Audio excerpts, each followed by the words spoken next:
Anda mungkin punya gelar MBA paling mentereng dari universitas top dunia.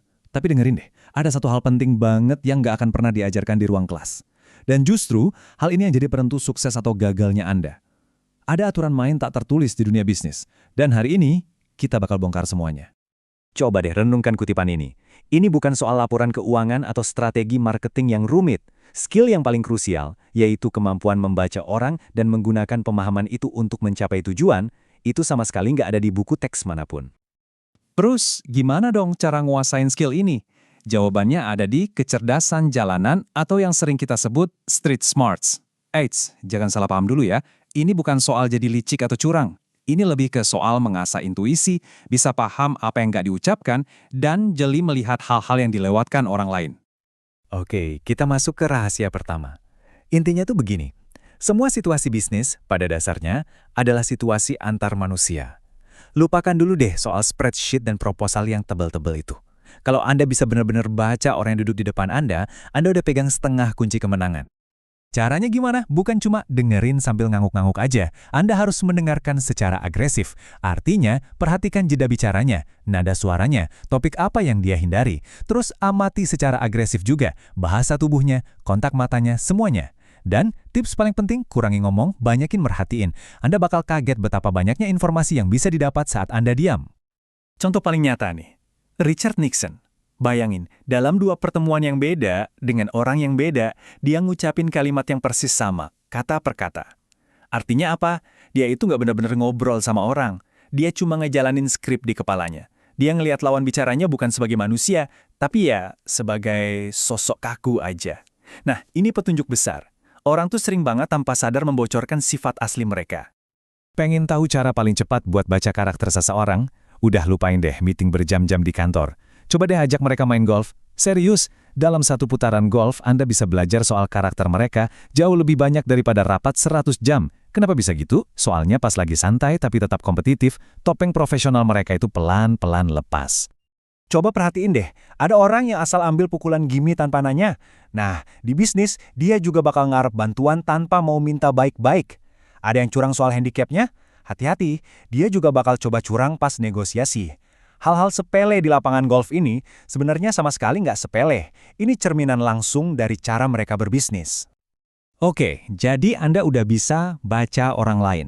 Sekarang rahasia kedua, gimana caranya mengendalikan cara orang lain membaca Anda?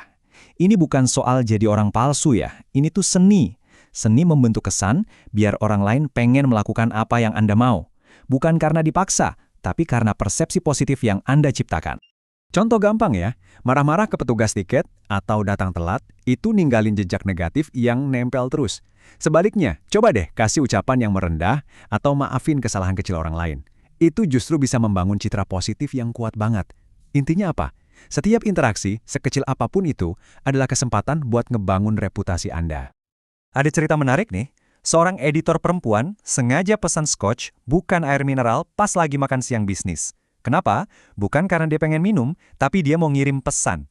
Pesannya jelas, saya ini serius, dan saya bukan orang yang bisa dianggap enteng.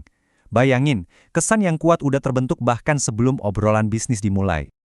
Nah, kalau mau bangun reputasi jangka panjang yang kokoh, coba deh lakuin hal yang nggak terduga.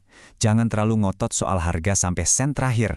Maafin kesalahan-kesalahan kecil. Jangan cuma kumpulin kontak, tapi bangun pertemanan. Percaya deh, dalam jangka panjang reputasi sebagai orang yang adil dan bisa dipercaya itu jauh lebih berharga daripada kemenangan-kemenangan kecil hari ini. Oke, rahasia 1 dan 2 udah kita bahas. Sekarang kita gabungin semuanya. Rahasia ketiga ini adalah puncaknya kecerdasan jalanan, yaitu selalu mengambil keunggulan. Ini adalah seni menggunakan semua pemahaman Anda soal orang dan situasi buat sedikit memiringkan papan permainan ke arah Anda. Ingat, ini bukan curang, ini strategi tingkat tinggi. Gimana caranya? Gampang. 1. Kerjain PR Anda, ketahui semua detailnya. 2. Coba mundur sedikit biar bisa lihat gambaran besarnya. 3. Jangan panik pas ada krisis, justru ubah itu jadi peluang. Dan yang terakhir, ini yang paling susah, belajar menunggu. Kesabaran itu bisa jadi senjata paling ampuh. Coba deh ingat-ingat ini, kabar buruk itu jarang banget seburuk yang kita bayangin di awal. Reaksi pertama kita tuh seringnya lebay, padahal senjata terbaik yang kita punya seringkali cuma waktu. Kemampuan buat tenang, menunggu, dan gak panik, itu adalah sebuah keunggulan strategis yang luar biasa, tapi sering diremehin. Seperti kata pegolf legendaris Gary Player, makin keras saya berlatih, makin hoki saya. Nah, ini pas banget buat dunia bisnis. Yang namanya keberuntungan atau hoki itu bukan sesuatu yang datang tiba-tiba. Itu adalah hasil dari persiapan yang matang, kerja keras, dan kejelian melihat peluang di saat orang lain nggak lihat. Oke, kita udah bahas 3 rahasia utama dari Street Smarts. Tapi, ada satu aset terakhir. Aset yang jadi pengikat semuanya. Sesuatu yang sering banget kita anggap remeh. Padahal, mungkin ini yang paling kuat dari semuanya. Ini bukan soal IQ Anda, bukan soal gelar MBA dari mana, bukan juga soal koneksi Anda yang banyak. Aset paling penting yang bisa Anda miliki dalam bisnis ternyata adalah selera humor. Yup, bener banget. Kemampuan buat menertawakan diri sendiri atau situasi yang lagi tegang itu adalah senjata rahasia Anda. Tawa itu bisa ngendalin situasi, bangun kesan yang baik, dan yang paling penting, ngasih kita perspektif baru pas semua terasa berat. Ini bener-bener superpower di dunia bisnis. Jadi, pada akhirnya semua ini nunjukin satu hal. Meskipun skor dalam bisnis dihitung pakai uang, cara buat memenangkan permainannya itu ada di arena yang sama sekali beda. Permainan ini dimenangkan lewat pemahaman mendalam soal manusia, hubungan yang tulus, dan kecerdasan yang, ya itu tadi, nggak diajarin di sekolah manapun.